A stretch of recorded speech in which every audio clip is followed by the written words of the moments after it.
Good day to all of you. Welcome to ODL session. This is Indian Economy class, week 8, lecture 3. Today's topic is fiscal policy. Let us get into the class. Today we are going to discuss about three topics which are related with the fiscal policy. The first one is what is the meaning of fiscal policy, and we are going to define what is fiscal policy is, and finally we are going to list out the objectives and explanation for those objectives. First, let us start with what we trying to mean with the fiscal policy. Fiscal policy refers to the governing body's spending and taxation to influence the economic conditions, mainly the macroeconomic conditions. It includes many economic factors like employment, inflation, aggregate demand for goods and services, and finally the economic growth. So all these things have been covered with the fiscal policy. It is better to say it is a two-way spot. We can use in either way. In one side, in order to speed up the economy, we can use the fiscal policy as expansionary measure.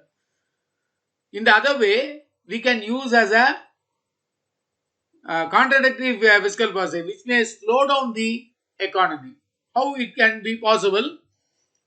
When you decrease the tax, either direct or indirect tax, by increasing the government spending, we can have an expansionary measure for the economy. That is one type of fiscal policy. The other way, there is a reduction in the government spending and increasing the tax, so the money supply will reach the government and there will be a slowdown in the economy.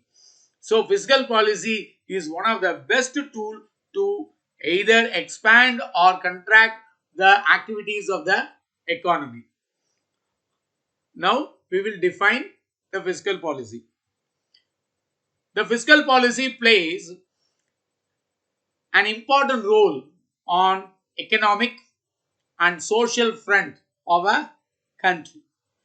Traditionally, fiscal policy is concerned with the determination of state income and expenditure policy, but now it is not so, because it is improved in its way, and that is the backbone for the economy, either to expand or contract the economic activities. Let us move to the objectives of fiscal policy. In this, I have listed 6 main objectives of fiscal policy. Let us see one by one.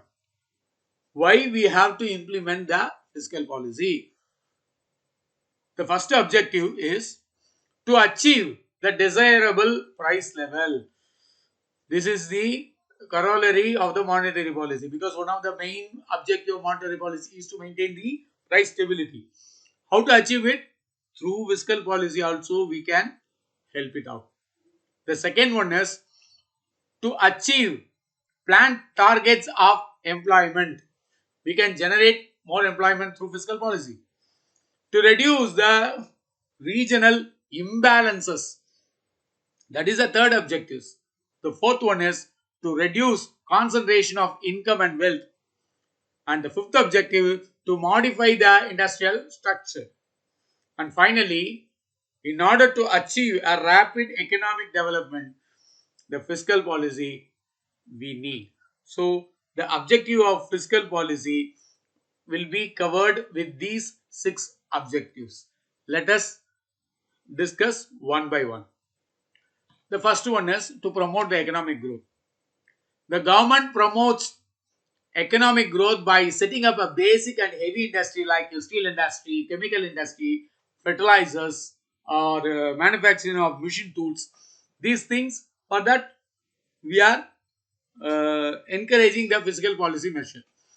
The fiscal policy measure also builds the infrastructure like road, canals, railways, airports, education, and all other service sector like health services, water services, electricity supply, telecommunication. so on, which may foster the economic growth. Both basic and heavy industries and infrastructure require a huge amount of investment, which normally the private sector does not take up. Why? Because it's a huge investment. How private? Since these industry and infrastructure facilities are essential for the economic growth of the country, the burden to set up and develop them on the government. So heavy industry which require more investment, those things will be taken care by the government, because as it is not possible to afford for the private sector. That is why to promote the economic growth, fiscal policy is needed. The second one is to reduce the income and wealth inequalities.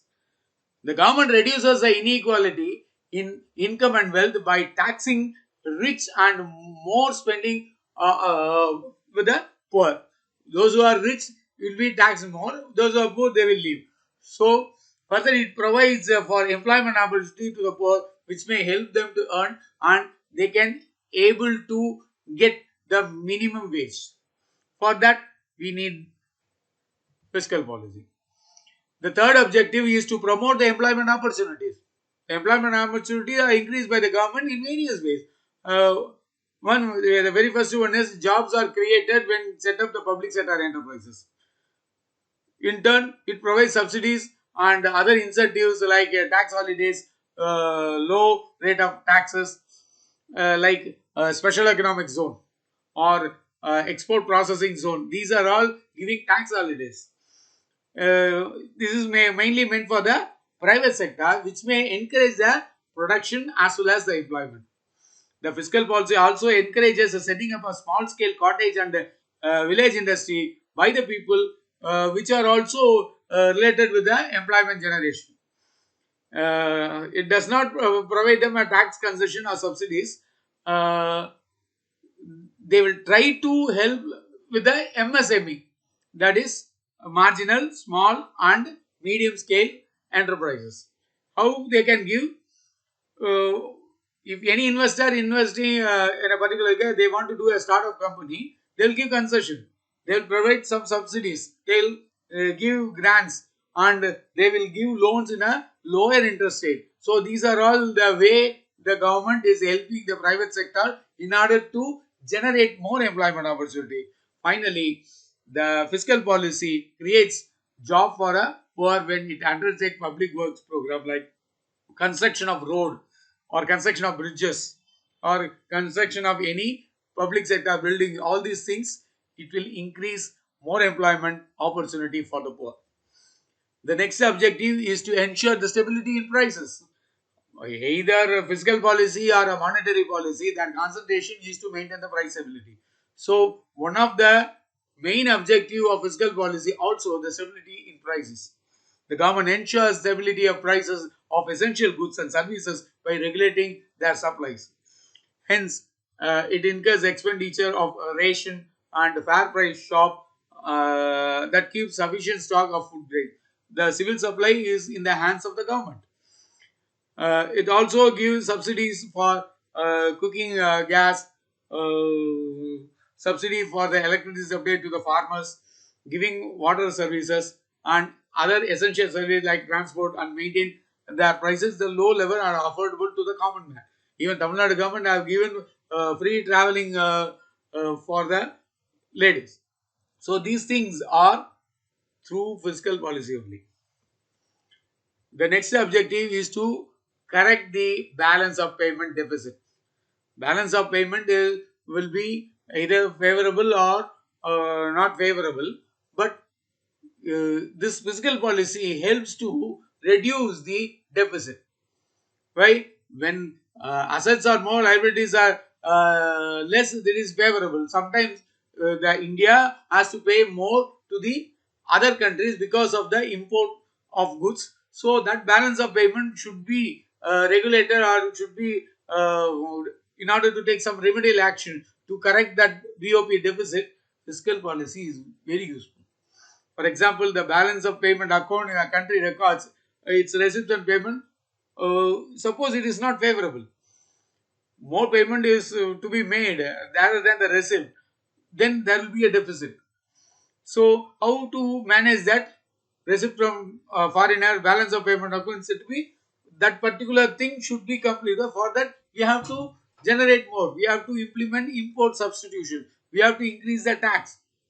Uh, by making more fiscal measures, we can able to reduce or correct the BOP deficit.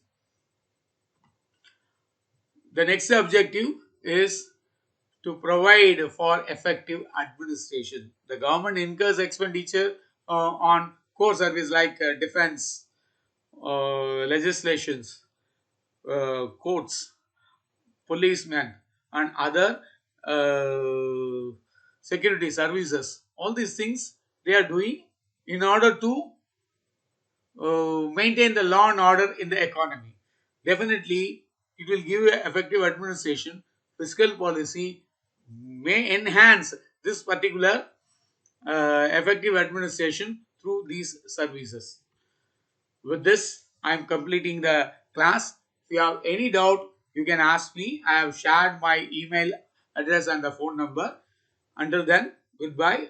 I am Dr. Chandrachud, Professor in Head Department of Economics, School of Management Studies and Commerce, Wales Institute of Science and Technology and Advanced Studies. Thanks for